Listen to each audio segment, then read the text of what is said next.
for now. You know, it still stings that I didn't get to fight, but the last thing I will address is I don't care if it's offensive to you. I will never go back to that country. I did everything right. I slept in a tent. I did all this work to still get sick. Some people are saying it wasn't the food, saying I got altitude sickness. I'm not a fucking geographic fucking, you know, elevation fucking scientist, but I was told as long as I acclimated, which I did for 2 months, slept in a tent and on the floor, you know, I did everything that I could to prepare. And if that's what altitude and elevation is, that country, I will never fight there again. Hole, not going back. Don't care if that's offensive to you. You're not the one fighting. Suck my balls, literally.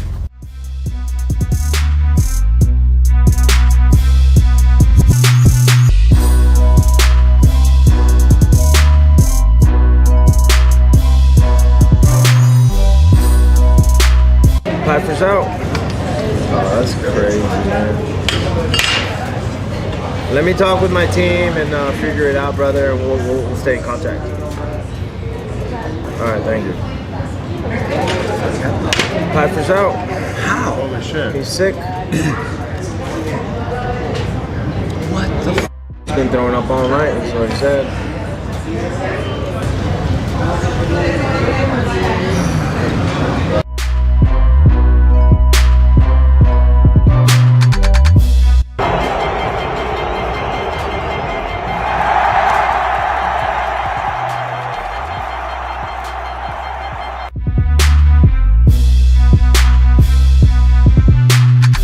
I was trying to get the Usman fight for months. Yeah. DM'd him, hit him up. Now he was like, man, me and Brady should fight for the #1 contender. I'm like, oh, should we? I just beat the guy who beat you twice. Kobe Covington?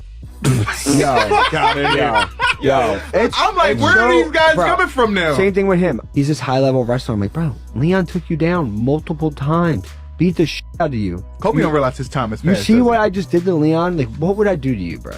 Like, I would fucking kill him. He's getting. I think that's what we always say. He's not even getting anyone in the top 10. Dude, he might not even have a fucking job.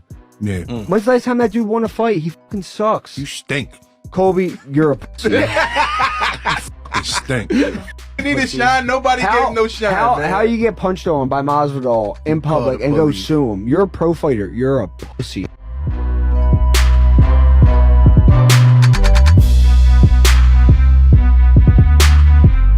No le faltaba, he dicho la verdad, tiene 10 derrotas, no he dicho otra cosa.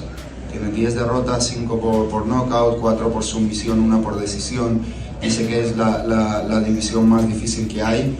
Cuando él estaba peleando en 145, hasta Cub Swanson le ha metido una paliza. Ahí se tiene que acabar la conversación. Algo que no pudo conseguir en 145 libras, lo consiguió en 155, que se convirtió en campeón del mundo. Entonces, ¿por qué esa división es más difícil que de la que yo vengo?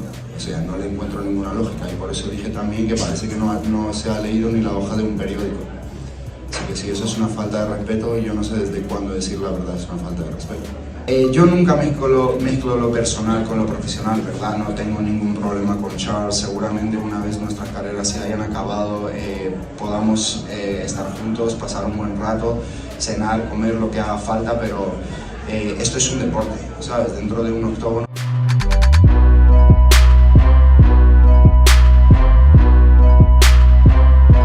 Since his first UFC fight, and since he got in, I was telling the world, this guy's gonna be a champion. I don't know when, because Max had the belt and then Volkanovski. I was like, those are tough asks of anybody. But brother, did he above and beyond show me, man. His confidence is next level. I've trained with him numerous times. You know when you go with somebody that's just dense. It's not even that they're throwing hard, you're just working out, but you can feel this dude, his bones weigh extra 50 pounds than everybody else, you know? He's just dense. So since I was training with him, wrestling with him, I'm like, man, fuck, this guy hits 170 pounds and he's 145. I was telling people that back then. Obviously in the fight, you don't know if he's gonna get to connect, but I always in the back of my mind, if this guy connects on these 45 pounders, bro, he's gonna change him up. Because I remember feeling his power when I'm at 170, 3-4 weeks away from a fight, and I'm like, this guy could crack, for real, he could fucking crack.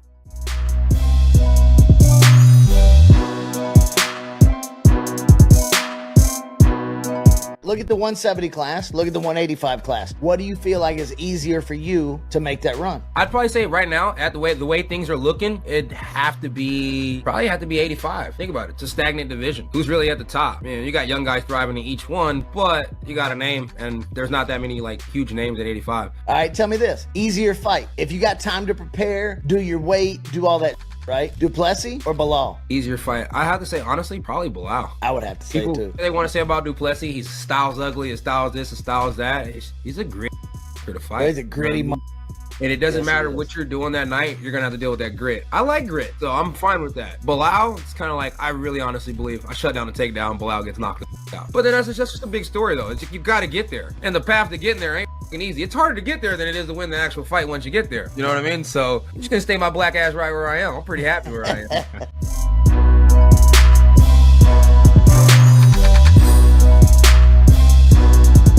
I'm mentally stronger than him, physically stronger than him, and I beat him. 2 judges had me losing that first round. How, dude? I don't know, dude. It's one of those things where like you could spar with, you've trained with people, right? You've done those things, and you know who wins. Right? Yeah. It doesn't have to be a judges. You know who won. Yeah. He knows who won. It was like underwhelming because I thought he was going to be better. Yeah. The first time he pushed me against the cage and I jostled position. Yeah. Elbowed him over the top. And Fuck, that was clean, dude. It was super clean. Yeah. And I was like, that's it. How did it not cut him, though? And that's what people are like, oh, you can't leave in the judge's hands. I'm like,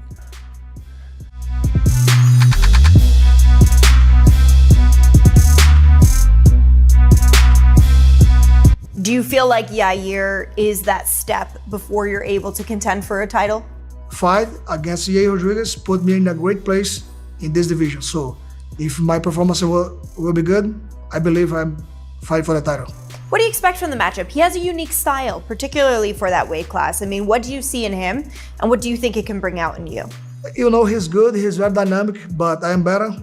I put pressure on him, put him down and smash him. That's what's gonna happen.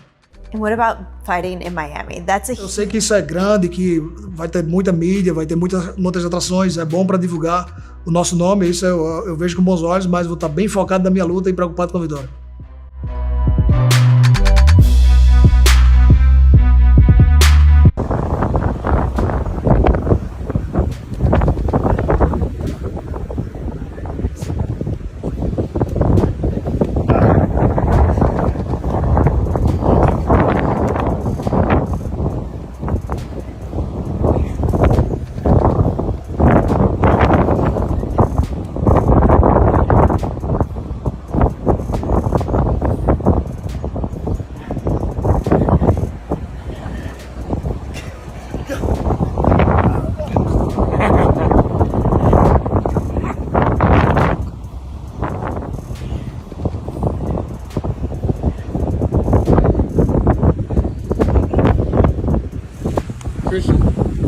Shoot this way if you can.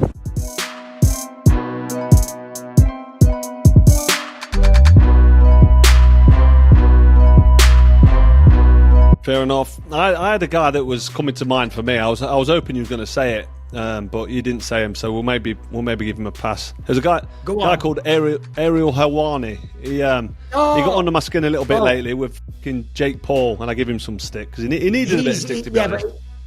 He's a total dickhead. He's definitely up there as well. See, I don't think about him. I was thinking about fighters. All he does is try and manufacture beef with other fighters, so it makes him look good and it keeps him current. All he does is hate on the UFC. That's like his whole MO. You know, right? Okay. Glad you've confirmed the UFC. I'm glad you've confirmed that for me. So he is the biggest knobhead in MMA, pretty much then. But is he not in MMA? Would you say? He's not in MMA. He would love to be in MMA. Yeah. He's a journalist that covers the sport, and he's not even worth my breath, because he'll see this and he'll be like, oh, and he'll go and make an hour-long video out of it. Yeah, do you know true. what I mean? And like, oh my God, it's like, yeah, you're give him a bit of relevance. Yeah, exactly. You know, yeah, because I did a little video a while on my podcast. We were talking, and I made just a little bit of a joke. You know what I mean? Oh, Ariel knows everything or whatever. I forget what I said. And he started this whole beef, and then he started saying that I'd manufactured a beef with him to curry favour with Dana White because Dana doesn't like him. And I just ignored it because he wants me to bite, so I ignore it. And then he comes out and then he does another video how he's willing to settle the grudge with me, and I just ignored it again. I'm like, bro, there ain't no grudge. You're irrelevant to me. It is what it is. Do your thing. Good luck to you. Couldn't care less. Just shut up. You know what? He did the same script with me about Jake Paul. Talked about me like I'm nobody, and I'm thinking, who the fuck are you? And then he goes on again, and I thought, you know what? I spoke to my producer. The best way to leave him is to just ignore him. So we've both done the same thing there. So let's not talk about the biggest knobhead, Ariel Helwani, in boxing anymore. In MMA, is he? I don't know if he's boxing MMA. What is he? He's a journalist. He calls himself a journalist anyway. But anyway, he's the biggest knobhead. Let's move on. I'll say that I think I'm the healthiest I've been since I've been fighting. That is excellent news. We know you're acclimated and ready to perform. A few hours later. I'll say that I think I'm the healthiest I've been since I've been fighting.